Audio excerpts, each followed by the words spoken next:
Parfois, les personnes âgées remarquent que leurs proches gardent une légère distance lorsqu'elles s'approchent, comme si quelque chose avait changé sans que personne ne l'exprime ouvertement.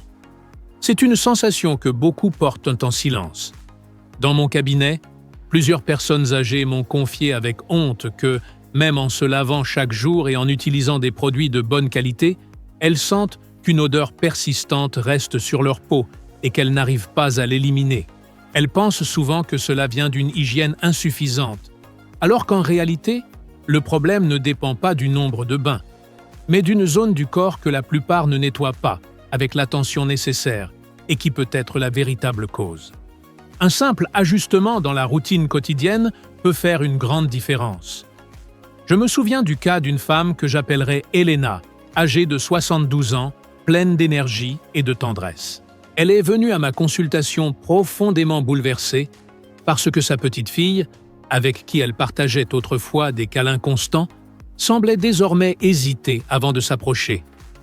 Un jour, elle a entendu la petite demander à voix basse pourquoi sa grand-mère avait une odeur étrange, et cela l'a dévastée.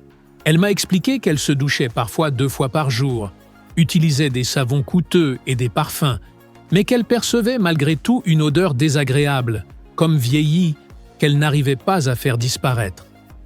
Ce malaise l'a même poussée à éviter les réunions familiales par honte. Et la vérité, c'est que l'expérience d'Elena n'est pas isolée. Elle reflète une inquiétude silencieuse qui touche de nombreuses personnes âgées et affecte directement leur confiance personnelle ainsi que leurs relations affectives. Malgré tous leurs efforts pour rester impeccables, elles sentent que le problème persiste, provoquant frustration, incompréhension et parfois solitude. Il est essentiel de comprendre que cela ne se produit pas par manque d'hygiène et que ce n'est la faute de personne. Pendant longtemps, on a diffusé l'idée erronée que tout changement d'odeur corporelle lié à l'âge provenait simplement d'un manque de soins, alors que la réalité est bien plus complexe et n'a rien à voir avec une mauvaise propreté. Avec le temps, la société a répété que les personnes âgées négligeaient leur hygiène, non par mauvaise volonté, mais par ignorance. Ce mythe a créé beaucoup d'injustices, car en réalité, la majorité des personnes confrontées à ce type d'odeur persistante sont extrêmement attentives à leur propreté. Elles se lavent quotidiennement, testent différents savons, déodorants et lotions, et investissent temps et argent pour résoudre quelque chose qui semble ne pas avoir de solution. Chaque fois que l'odeur revient, beaucoup finissent par croire que c'est eux le problème, nourrissant un cycle de honte et d'insécurité. Ils commencent à s'inquiéter de la manière dont on les perçoit partout, au supermarché, à la banque ou dans les réunions familiales, et deviennent très sensibles à la distance ou aux gestes des autres. Cette tension émotionnelle use, vole la tranquillité et réduit la liberté d'offrir quelque chose d'aussi simple qu'un câlin. Avec le temps, plusieurs de mes patients m'ont raconté avoir réduit leur vie sociale par peur d'être jugés, évitant des activités qu'ils appréciaient autrefois. Ainsi, un processus biologique finit par se transformer en isolement émotionnel. À la maison, l'impact peut être encore plus douloureux. Les remarques spontanées des enfants blessent sans intention.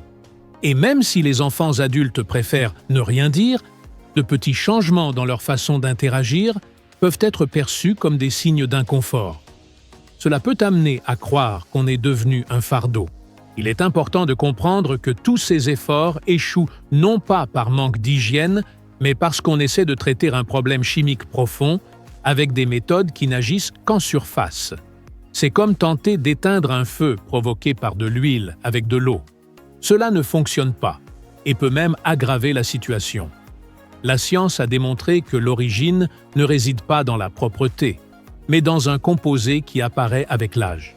Des études, notamment des recherches menées au Japon, ont identifié le responsable, le 2-nonénal, une molécule qui se forme lorsque certains lipides de la peau s'oxydent avec les années. Pour mieux comprendre, imagine une pomme fraîchement coupée. Au contact de l'air, elle s'assombrit, non parce qu'elle est sale, mais parce qu'elle s'oxyde. Quelque chose de similaire se produit sur la peau adulte. Nous possédons tous une couche de graisse naturelle qui la protège, dont les acides gras oméga 7. Pendant la jeunesse, le corps dispose de défenses antioxydantes très fortes qui empêchent ces graisses de se dégrader. Cependant, avec les changements hormonaux et le vieillissement naturel, cette protection diminue et la composition de la peau change, permettant au processus oxydatif d'avancer plus facilement. C'est ainsi qu'apparaît ce parfum caractéristique. Comprendre cela ne fait pas seulement disparaître la culpabilité, mais ouvre aussi la porte à des solutions réelles, bien plus simples que beaucoup ne l'imaginent. Lorsque les graisses naturelles de la peau deviennent plus exposées avec le temps, elles réagissent avec l'oxygène de l'air et s'oxydent, générant des composés dérivés de ce processus. Le plus connu est une molécule identifiée comme le 2-nonénal, responsable d'une odeur particulière que les scientifiques décrivent comme un mélange de notes herbacées, légèrement grasses ou rappelant le papier vieilli. Cette odeur ne ressemble pas à la transpiration et n'est pas liée aux bactéries des aisselles, ce qui explique pourquoi les déodorants classiques sont inefficaces. Et voici pourquoi les douches habituelles ne parviennent pas à l'éliminer. Le 2-nonénal a une affinité pour les graisses et non pour l'eau. Il adhère donc facilement à la couche lipidique de la peau et ne se détache pas avec un simple lavage superficiel. C'est comme essayer d'enlever de l'huile uniquement avec de l'eau. Elle glisse sans l'emporter. Ainsi, si le savon n'est pas formulé pour agir sur ces lipides, la molécule reste sur la peau et peut aussi se transférer facilement sur les tissus comme les vêtements, les draps ou les fauteuils, donnant l'impression que l'odeur persiste dans les espaces. Ce phénomène est totalement naturel et n'a aucun lien avec un manque de propreté, tout comme d'autres changements propres au vieillissement. Pour compliquer encore plus les choses, il est fréquent que le sens de l'odorat diminue avec l'âge, ce qui fait que la personne peut ne pas percevoir cette odeur avec la même intensité que les proches plus jeunes. En résumé, cette odeur n'apparaît pas par négligence, mais par la formation de 2-nonénal, un composé généré par l'oxydation des lipides de la peau, un processus normal qui s'intensifie au fil des ans. Cette molécule ne disparaît pas simplement avec de l'eau. Comprendre que le 2-nonénal ne disparaît pas avec une douche habituelle permet de se concentrer sur l'essentiel. Il ne s'agit pas de se laver plus souvent, mais de le faire de manière précise pour éliminer cette molécule qui adhère au gras de la peau. Et cela nous conduit à un point clé. Il existe une zone du corps où ce composé a tendance à s'accumuler beaucoup plus que dans le reste, devenant ainsi le véritable centre du problème. Pendant des années, nous avons porté notre attention sur les zones typiquement associées aux mauvaises odeurs, comme les aisselles ou les pieds. Et, bien qu'il soit nécessaire de les maintenir propres, le 2-nonénal préfère un tout autre endroit. La peau possède une plus forte concentration de glandes sébacées dans certaines parties, et même si beaucoup penseraient immédiatement au visage, l'une des régions les plus riches en ces glandes et l'une des plus oubliées sous la douche est la partie supérieure du dos, y compris la nuque. Toute la bande qui commence à la base du cou et descend entre les omoplates jusqu'au milieu du dos fonctionne presque comme un point de forte production lipidique, ce qui en fait un lieu idéal pour que cette molécule se forme et persiste. De plus, c'est une zone difficile à nettoyer correctement. La plupart des gens se contentent de laisser glisser le savon depuis les épaules au lieu de frotter cette partie comme il faut. Et sans outils, comme une brosse à long manche, il est compliqué de l'assainir en profondeur. Avec le temps, et surtout si les épaules perdent de leur flexibilité, atteindre cette zone devient encore plus difficile. C'est pourquoi, même avec une bonne routine d'hygiène, ce point précis reste souvent insuffisamment nettoyé, favorisant l'accumulation du composé responsable de l'odeur caractéristique. L'accumulation du 2-nonénal ne se produit pas brusquement comme l'odeur de transpiration, mais s'incruste peu à peu dans la graisse de la peau, surtout dans les zones presque jamais nettoyées en profondeur. Avec les jours, cette couche qui n'est pas totalement éliminée devient une sorte de réservoir silencieux d'odeur.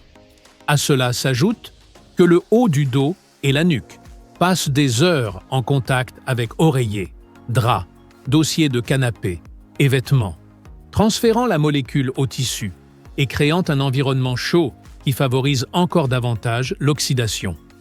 Bien que cette région soit le principal foyer, elle n'est pas la seule. Toute zone riche en glandes sébacées ou en plis peut devenir un point d'accumulation. Derrière les oreilles, un petit espace souvent oublié où se mélangent sébum, peau morte et résidus de produits capillaires, le cuir chevelu, la poitrine, surtout chez les hommes, et les plis sous la poitrine ou autour de l'abdomen, où la peau ventile à peine. En observant l'ensemble, on comprend que beaucoup de personnes ont concentré leurs efforts au mauvais endroit, alors que le problème réel persistait dans le dos et les plis du corps. Connaître l'origine de l'accumulation change complètement la stratégie. Il ne s'agit plus de se doucher davantage, mais de le faire de manière ciblée. C'est pourquoi il existe une méthode spécialement conçue pour éliminer cette molécule, connue sous le nom de protocole du Dr Manocci, un guide pratique basé sur des principes simples. Dissoudre la graisse qui retient le 2-nonénal et atteindre les zones qui nous échappent habituellement.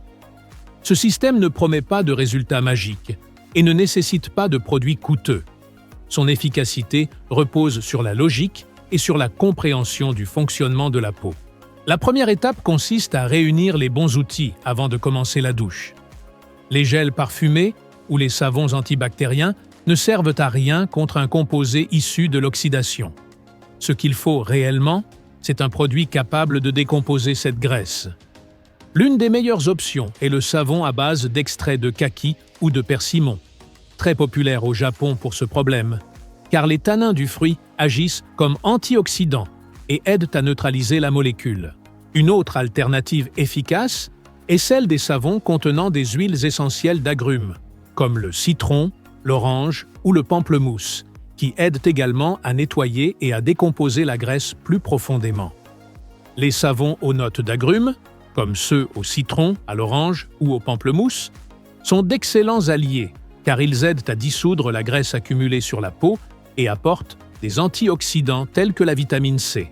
Il existe également des options au thé vert, connu pour ses propriétés antioxydantes, qui contribuent à réduire l'oxydation responsable de certaines odeurs persistantes. Si tu as la peau sensible, une alternative douce comme les savons à la glycérine ou ceux contenant de l'aloe vera est idéale pour éviter le dessèchement. Cependant, le bon savon ne suffit pas si les mains n'atteignent pas les zones où la saleté s'accumule le plus. Il est donc essentiel d'utiliser une brosse de bain à long manche avec des poils naturels de fermeté moyenne. Elle doit être confortable et exfoliée sans irriter. Pour les zones plus petites comme la poitrine ou derrière les oreilles, une éponge exfoliante, une loofah ou même une petite serviette texturée fonctionne parfaitement. Avant de commencer la douche, il convient de régler la température de l'eau. Bien que l'eau très chaude puisse être agréable, elle finit par éliminer la graisse protectrice naturelle de la peau, ce qui pousse le corps à produire plus de sébum que nécessaire. Avec le temps, cela crée l'environnement parfait pour l'apparition d'odeurs désagréables. L'eau tiède est la meilleure option. Assez chaude pour être confortable, mais pas au point d'irriter la peau. La phase la plus importante est la technique de nettoyage ciblé. Commence ta douche comme d'habitude, en mouillant tout le corps. Ensuite, applique le savon choisi sur la brosse longue et concentre ton attention sur la nuque et le dos, des zones où la graisse s'accumule sans que l'on s'en rende compte. Effectue des mouvements circulaires et constants pendant 1 à 2 minutes, en couvrant particulièrement la zone entre les omoplates. Puis poursuis avec la poitrine, les plis cutanés et les petites zones souvent oubliées. Derrière les oreilles, la zone du cou et le cuir chevelu, qui doit être frotté du bout des doigts pour éviter les irritations. Une fois toutes les zones clés nettoyées, continue avec le reste du corps comme d'habitude. Le rinçage demande aussi de l'attention. Assure-toi de bien retirer tout le savon avec de l'eau tiède, surtout dans les plis et dans le dos, où des résidus restent souvent. Une fois terminé, sèche la peau avec une serviette propre, en absorbant l'eau délicatement et en portant une attention particulière aux zones où l'humidité persiste, car celle-ci peut causer des odeurs ou des irritations. Pour maintenir l'équilibre naturel de la peau, il est important d'appliquer une crème hydratante légère avec des antioxydants comme la vitamine E ou la vitamine C.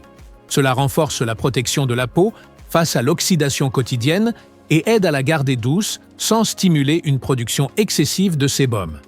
Étale la crème sur tout le corps, en veillant bien à couvrir le dos, la poitrine et les plis. Cette méthode de nettoyage profond devrait être appliquée 3 ou 4 fois par semaine. Les autres jours, une douche normale suffit pour maintenir la peau en équilibre sans l'irriter. Écouter ta peau est essentiel. Si tu remarques une irritation, réduis l'exfoliation à 2 fois par semaine. Ce protocole n'est pas compliqué, il est stratégique. Il s'agit de remplacer la force brute par l'intelligence. En suivant ces étapes, tu ne te contentes pas de nettoyer la peau, tu attaques la racine du problème, interrompant le cycle de production du 2-nonénal et obtenant des résultats qui amélioreront à la fois l'odeur de ta peau et ta confiance. Au-delà de la douche, de petits changements dans le mode de vie peuvent renforcer cette stratégie et garantir un résultat durable. Commence par les vêtements et le linge de lit. Serviettes, draps et pyjamas absorbent facilement la molécule et peuvent ruiner même une peau propre.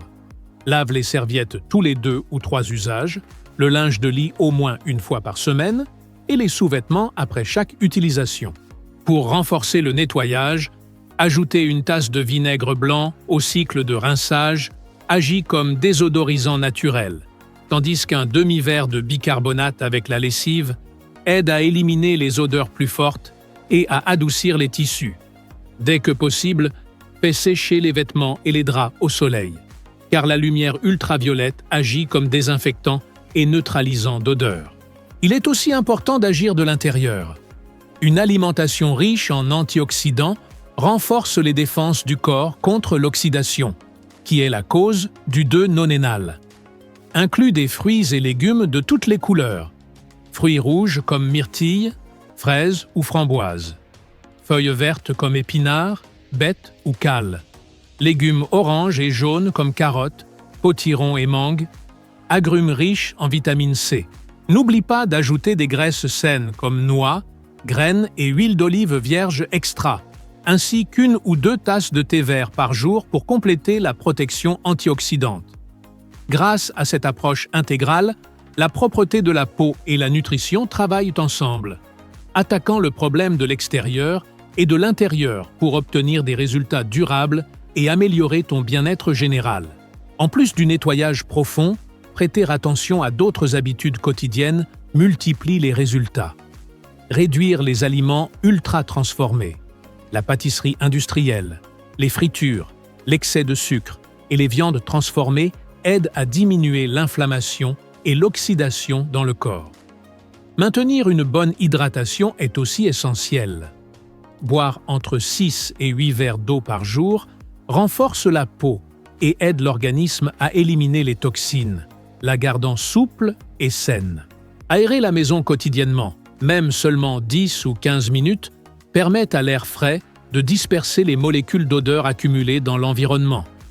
De même, contrôler le stress est fondamental, car le stress chronique augmente le cortisol, une hormone qui perturbe l'équilibre de la peau et favorise l'oxydation. Des activités comme la respiration profonde, la méditation ou marcher à l'air libre relaxent non seulement l'esprit, mais bénéficient aussi à la peau. Aucune de ces habitudes n'est miraculeuse seule, mais ensemble, elles renforcent le nettoyage profond, créant un environnement défavorable au 2-nonénal et favorisant un bien-être général. Aujourd'hui, nous avons parcouru un chemin complet. Nous sommes partis de l'histoire d'Helena, pleine de honte et d'isolement. Nous avons déconstruit le mythe selon lequel l'odeur corporelle liée à l'âge provient d'un manque d'hygiène. Et nous avons découvert le véritable responsable, le 2-nonénal, ainsi que sa zone secrète d'accumulation, le dos, la nuque et derrière les oreilles. Je t'ai présenté un plan clair, pratique et basé sur la science. Le protocole de nettoyage du docteur Manocci, Une stratégie étape par étape qui te redonne le contrôle de ta peau et de ta confiance. Vieillir est un processus naturel et précieux. Il ne doit pas être synonyme de perte de sécurité ou de dignité. Ne permets pas qu'un processus biochimique t'enlève la joie d'embrasser tes petits-enfants, de rire avec tes amis ou de te sentir bien dans ta propre peau. Tu as la solution entre tes mains, avec la science et un plan d'action. Je t'invite à 3 actions. D'abord, abonne-toi à la chaîne pour continuer à recevoir des informations scientifiques expliquées simplement et vivre pleinement tes années d'or. Ensuite, partage cette vidéo avec quelqu'un qui pourrait bénéficier de ces informations et retrouver sa confiance. Et enfin, laisse ton commentaire en racontant ton expérience, si tu t'es reconnu dans la situation ou si tu comptes essayer le protocole. Partager ton histoire peut donner de l'espoir à d'autres qui vivent la même chose. Ceci est une communauté d'entraide.